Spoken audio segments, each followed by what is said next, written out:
"You're exactly the type of man women outgrow," she said during a family barbecue while her relatives nodded along in agreement. I smiled, said goodbye, and never reached out again. 11 months later, she turned on a financial news broadcast and watched reporters discuss my multi-million-dollar expansion into 3 new markets. "You're exactly the type of man women outgrow." She said it clearly. No hesitation. No lowered voice. Full volume. Across a picnic table surrounded by people who had known me for years. For a moment, nobody moved. Then Carson laughed. That short, confirming laugh he uses when someone says something he wishes he'd said first. Peyton nodded slowly, like Bailey had just articulated something the room had been thinking for a long time. Dawson didn't say anything, but he didn't disagree either, and sometimes silence at a table like that is louder than anything spoken out loud. I looked at Bailey. She wasn't smiling. That was the thing I kept returning to in the weeks that followed.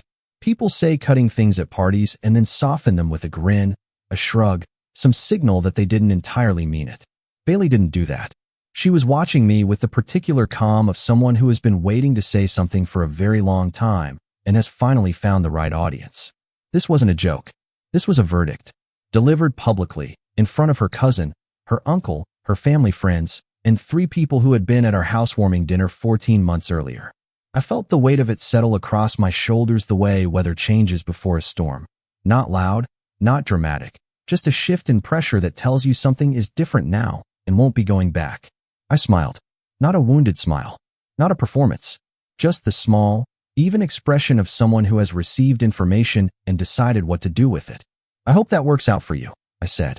Then I set down my drink, said goodbye to the people nearest to me, and walked to my car. Nobody called after me. 11 months later, Bailey would be sitting in her apartment on a Tuesday evening when a financial news broadcast would pull up footage of a press conference I'd given 2 days earlier. A reporter would spend 4 minutes explaining the details of a multi-million-dollar expansion into 3 new markets, and my name would appear on the lower third graphic the way names appear when someone has become, in some measurable and undeniable way, significant. At that moment, standing in the driveway of her family's house with the sound of the barbecue still carrying across the lawn behind me, neither of us knew that. But I didn't realize it then. That moment changed everything. If you enjoy real stories like this, subscribe, because what happened next changed everything for me. Bailey and I had been together for 2 years and 4 months when that afternoon happened. That isn't a small amount of time. It's long enough to have learned someone's routines, their preferences, the way they sound when they're tired versus when they're genuinely upset. Long enough to have built something that feels structural, load-bearing, the kind of relationship you start to organize the rest of your life around without fully deciding to. I had organized things around her. Not carelessly, not blindly, but genuinely. The way you do when you believe something is working. We'd talked about the future the way couples do when they mean it. Not as an abstraction, but as a series of specific decisions that needed to be made. Where we would eventually live. Whether the apartment made sense long-term. What the next few years were supposed to look like. Those weren't hypothetical conversations. They were planning sessions, and I had treated them that way. So when I walked to my car that afternoon and sat for a moment before starting the engine, what I was losing wasn't just a relationship. It was the future I had believed I was building toward. The version of the next decade I had quietly constructed in my mind and had been moving toward without announcing it. That loss was real. I want to be accurate about that. Some people tell these stories and flatten out the grief of it, make themselves sound untouched from the beginning, as if they had already emotionally exited before the ending became official. That wasn't true for me. I drove home that evening and felt the full weight of it. I sat in my apartment that night with the particular silence of a space that suddenly feels contingent, like everything in it was waiting for something to be decided. I had loved Bailey. I want to say that plainly, because what came later could make it seem otherwise. But there had been signs, and looking back from a distance, I can identify the progression of them with the clarity you only get once the story has ended and you can finally see its shape. It started with comparisons, small ones at first. The way she mentioned a colleague's promotion at a dinner in March, not accusatorially, just inserted into conversation, but I noticed it. The way she described her friend's boyfriend's income during a drive upstate in April, offhand, matter of fact, but present. The way discussions about my work started to carry a subtle quality of disappointment, like she was reading a book she'd expected to be about one thing and was adjusting to the fact that it was about something else. I had noticed. I had told myself I was misreading it, that I was applying interpretations to neutral things because I was insecure. I had argued myself out of the pattern every time it appeared.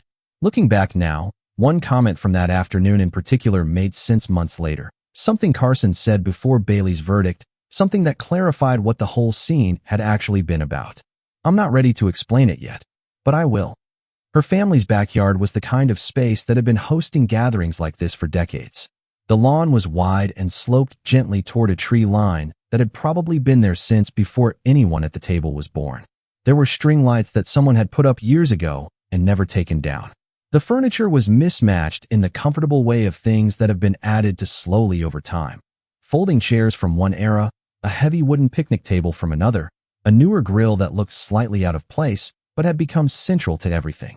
I had been to this house many times. I knew how the afternoon would unfold.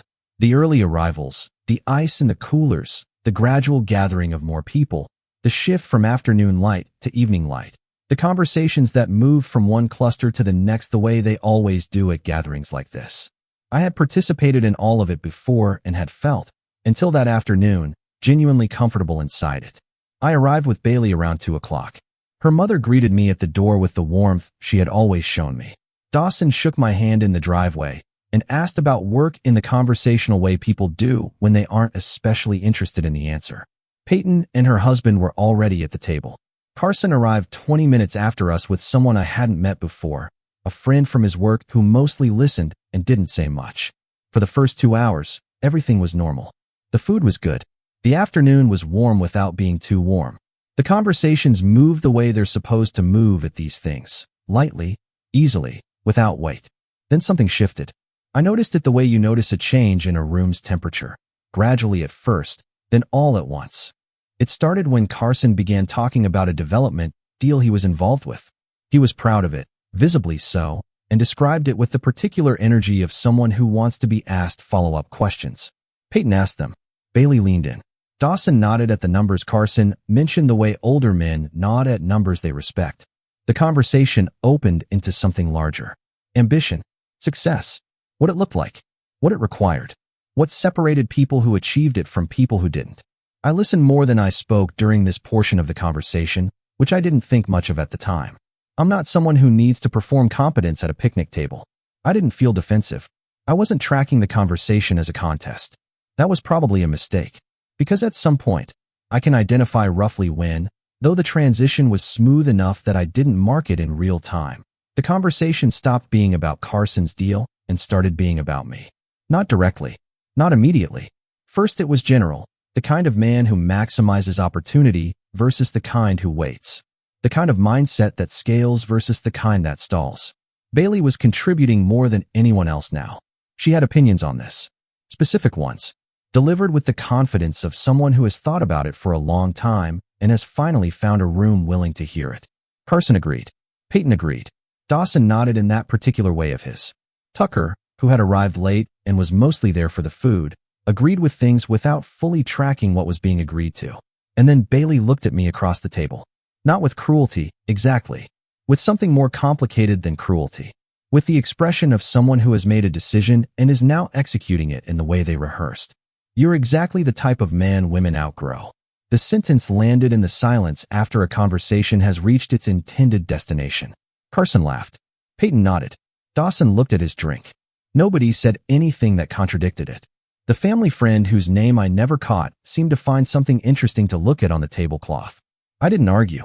Not because I had nothing to say. I had things to say.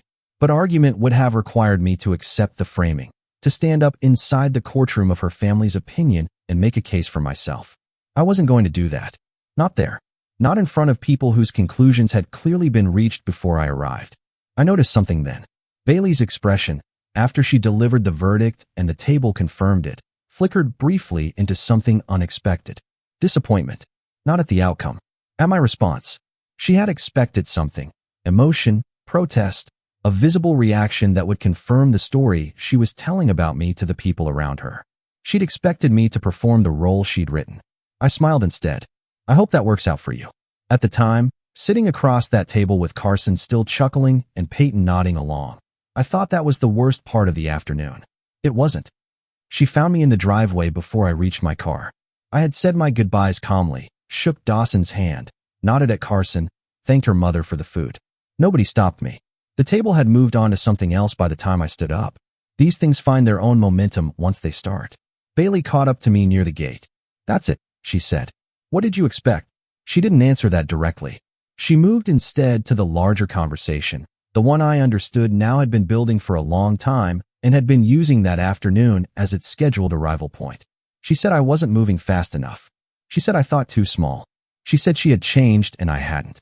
She said she needed someone whose ambitions matched where she was going, and where she was going was somewhere I wasn't equipped to follow. She said this clearly, without apology, with the self-assurance of someone who had rehearsed the shape of these sentences enough times that they came out clean and organized. There were no tears in it. No visible hesitation. She spoke like someone who had already completed the grieving for a relationship during the relationship and was now simply filing the paperwork. I listened. I didn't interrupt. When she finished, I looked at her for a moment. Not with anger, not with the theatrical pain she might have been prepared to respond to.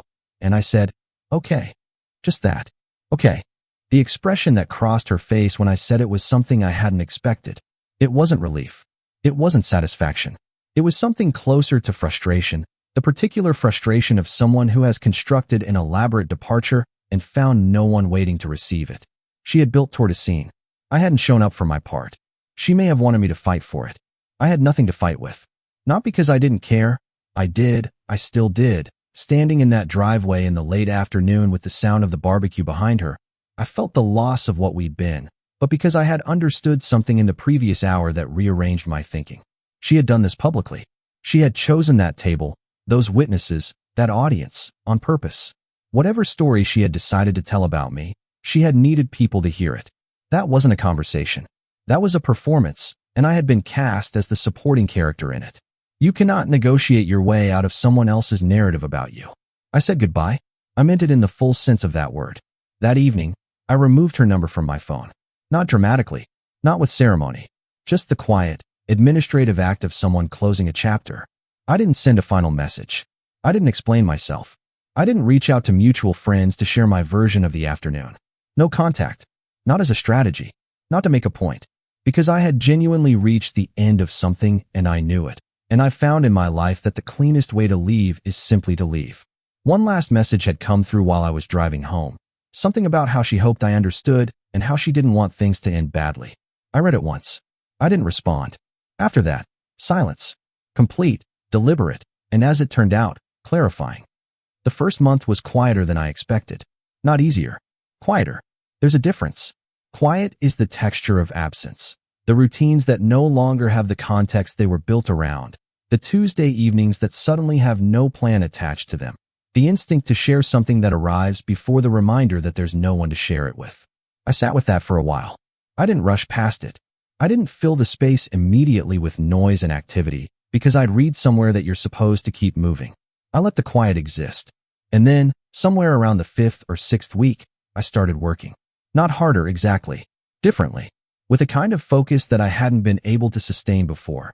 The focus that becomes available when you stop allocating attention to a relationship that is quietly asking for more than you're able to give while also running everything else. I hadn't realized how much energy that had required until it was no longer required. I came back to a project I had shelved 8 months earlier. It wasn't glamorous. It wasn't the kind of origin story that sounds impressive in retrospect. There was no single epiphany, no dramatic decision, no night I stayed up until 3 in the morning and saw the shape of everything clearly. It was quieter than that. I reopened old files. I looked at notes I'd made before I'd let the idea go dormant. I started making calls. The business I'd been building before I met Bailey had always been small, not in its ambitions, but in its execution. I'd been running it carefully, methodically, in a way that other people sometimes mistook for lack of urgency. Bailey had certainly mistaken it for that. Several people in her family had confirmed her reading at a picnic table in front of several witnesses. What they had been observing wasn't lack of urgency. It was sequencing. There's a version of ambition that performs itself loudly, that announces each step, that needs witnesses for its milestones, that runs fast because speed itself has become the point. I understood that version. I'd watched it work for some people and collapse for others, and I decided early on that it wasn't mine. My version was slower to start. It required patience in the early stages that looked, from the outside, like complacency.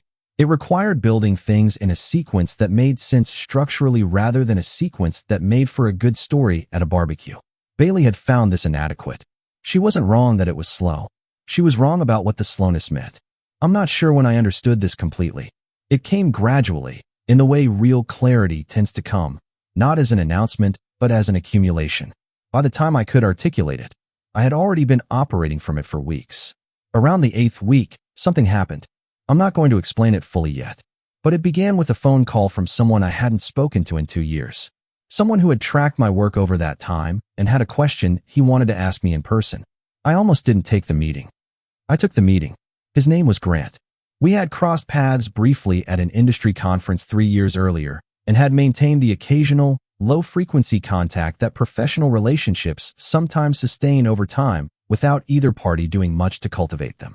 He was connected to a group of investors who had been watching a specific segment of the market for 18 months and had recently decided to move on it. He needed someone who understood the space the way I understood it. He also needed someone who could execute without needing to be managed. He was explicit about that. He had worked with people who were brilliant but required constant structure, constant affirmation, constant direction. He had found that expensive in ways that didn't always show up in the budget. I told him how I worked. He told me that was what he was looking for. The conversation lasted 3 hours. By the end of it, we were discussing timelines and structure rather than whether to move forward. That shift happened naturally enough that I almost didn't notice it, which is usually the sign that a conversation has gone somewhere real. I walked out of that meeting and stood on a midtown sidewalk for a moment in the November air. I'm not someone who narrates his own life out loud. But standing there, I understood that something had just changed. The trait that Bailey had dismissed, the patience, the long-cycle thinking, the refusal to chase speed for its own sake, was precisely the trait Grant had spent 2 years looking for. He hadn't described it in those terms. He didn't know Bailey's barbecue speech. But what he was describing, what he needed, what he was prepared to invest in, it was built on exactly the quality she had cited as a liability. In the months that followed, we moved quickly. The irony of that timing was not lost on me. The same measured approach that had looked, from the outside, like stagnation turned out to be the reason everything happened as fast as it did once the right structure was in place. We weren't starting from nothing. The groundwork had been laid carefully over the years that had looked unimpressive. The expansion didn't require rebuilding. It required deploying what was already there. Free markets. We had identified them 6 weeks into our partnership. The logic of each was clean, existing demand, underserved infrastructure, a competitive gap that wouldn't remain open indefinitely. We needed to move faster than careful, but not so fast that we built on unstable ground. I understood how to do that. By late spring, the first market was producing revenue. By early summer, the second was in build phase. The third required a negotiation that took 11 days and tested my patience in ways I don't fully want to recount, but it closed, and it closed well. There were late nights. There were weeks where the uncertainty of it sat heavily on everything. There were mornings where I wasn't sure the sequencing was right and afternoons where a single call shifted my confidence completely in either direction. But the momentum was real, and it was building. Ethan, who had come on as a partner in the second month, kept a running document he updated every Friday, a simple accounting of where we were against where we'd planned to be. By the time we were 6 months in, that document had become something we rarely needed to consult because the progress was visible without calculation. Something major was happening, not in the way things happen in stories, where the shape is clean and the timing is perfect. In the messy, complicated, unglamorous way that things actually happen when they're real. Through a combination of preparation and timing and decisions that felt small in the moment and turned out to matter. Bailey's name hadn't crossed my mind in weeks. I wasn't tracking her. I want to be clear about that. I had no alerts on her name. I didn't follow mutual friends to receive indirect updates. I hadn't checked her social media presence since the week after the barbecue, and even then I had done it once and stopped because it didn't serve anything I wanted to become. So what I knew about her life during those months came to me the way information comes when you share a city and a social world with someone. Incidentally, without invitation. Mutual acquaintances mentioned her occasionally. Once at a dinner in February where someone brought up the barbecue without knowing I'd left it the way I had. Once in a text from a former colleague who'd run into her at an event and didn't realize the context of what they were sharing with me. Once through a LinkedIn update that appeared in my feed because we had shared connections. She'd been promoted, had changed her title, was photographed at an industry panel in a way that signaled things were going well professionally. Good, I thought. And I meant it. I didn't feel the old grief when I came across these things. I felt something more like the recognition of someone who has recovered from something and can now observe the thing that hurt them with a kind of detached clarity. She was living her life. I was living mine. The two had separated and found their own trajectories. I imagine, during those same months, she heard things about me too. Not much, at first. My name isn't one that circulates in most rooms, and the work I was doing in those early months was by design not public-facing. We weren't announcing anything. We were building.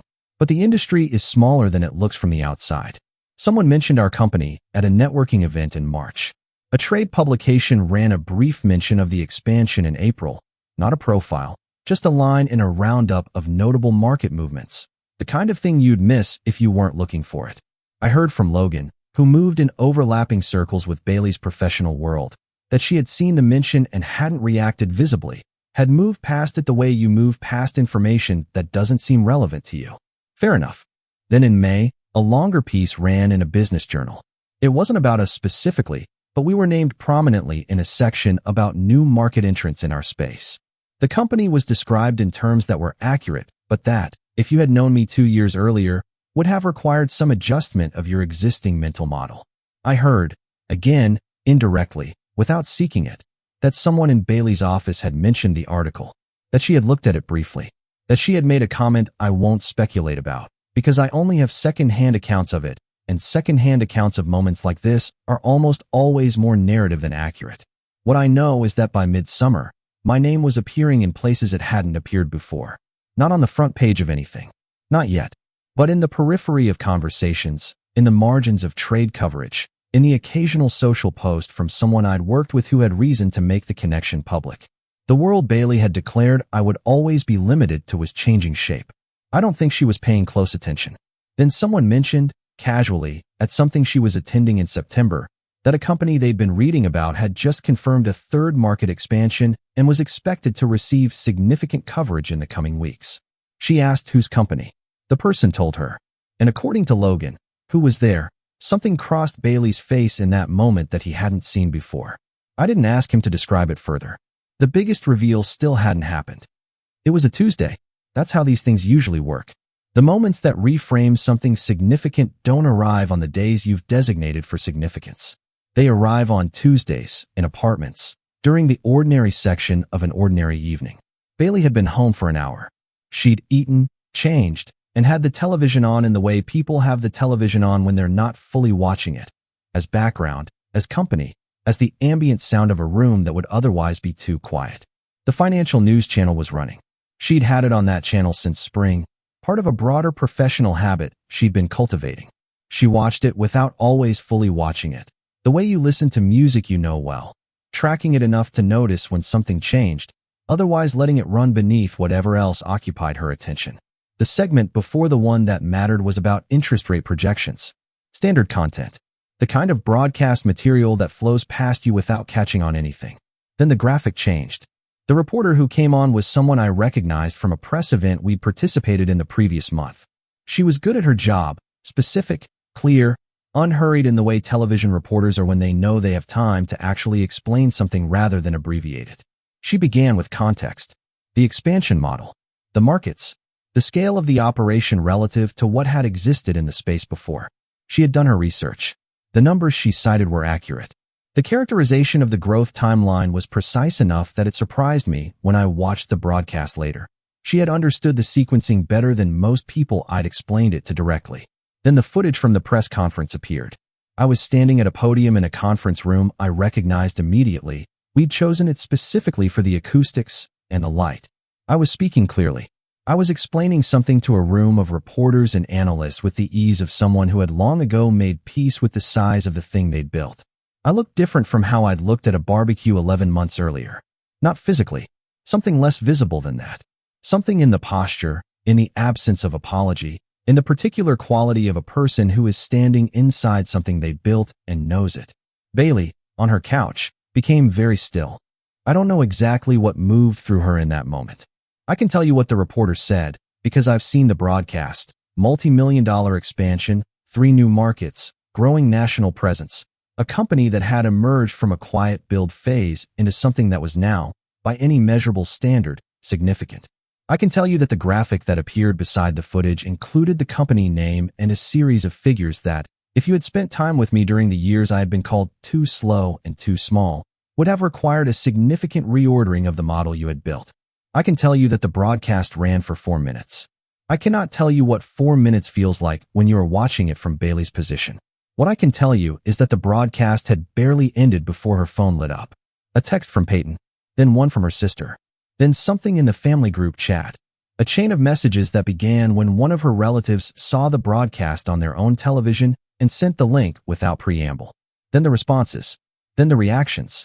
The same family members who had nodded along at a picnic table 11 months earlier were now reacting to the footage the way people react when someone they dismissed turns out to have been, all along, something they didn't see clearly.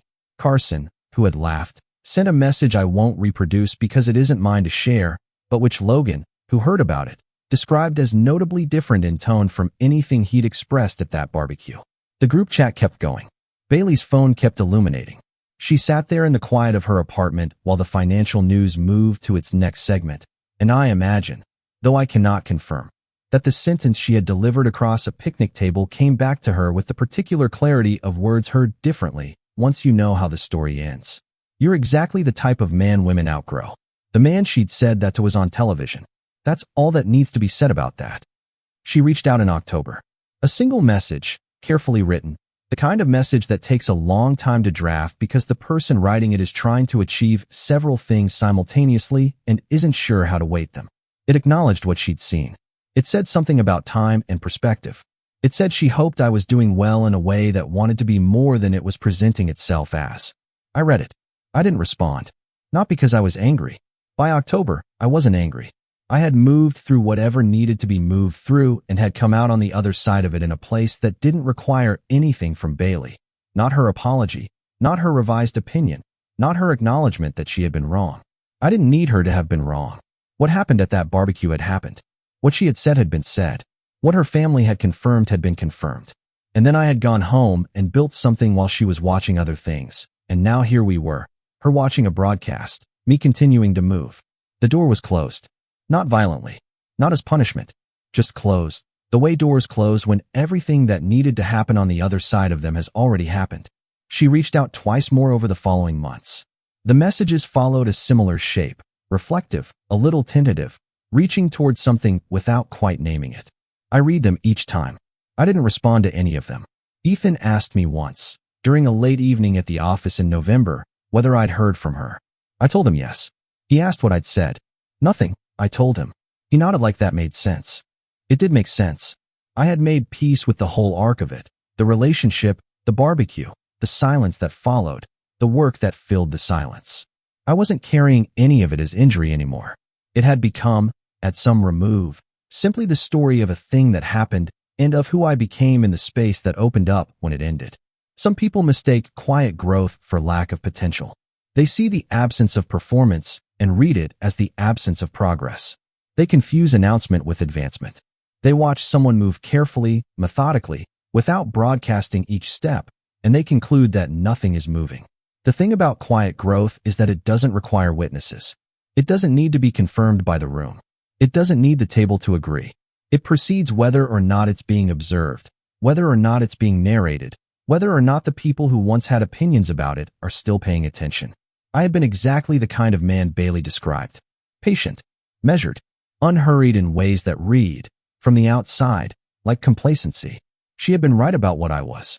She had been wrong about what it meant. On a Thursday morning in December, I walked into a meeting about the fourth market. There was no fourth market on the original plan. There was now. I sat down, opened my notebook, and started working. I thought about Bailey once, briefly, the way you think about the weather last year, with distance, without weather. And then I thought about the meeting, and the numbers, and the question of sequence and timing, and everything else fell away the way it always does when the work is in front of you, and the work is real. She watched the future she once dismissed become impossible to ignore. I was already somewhere else.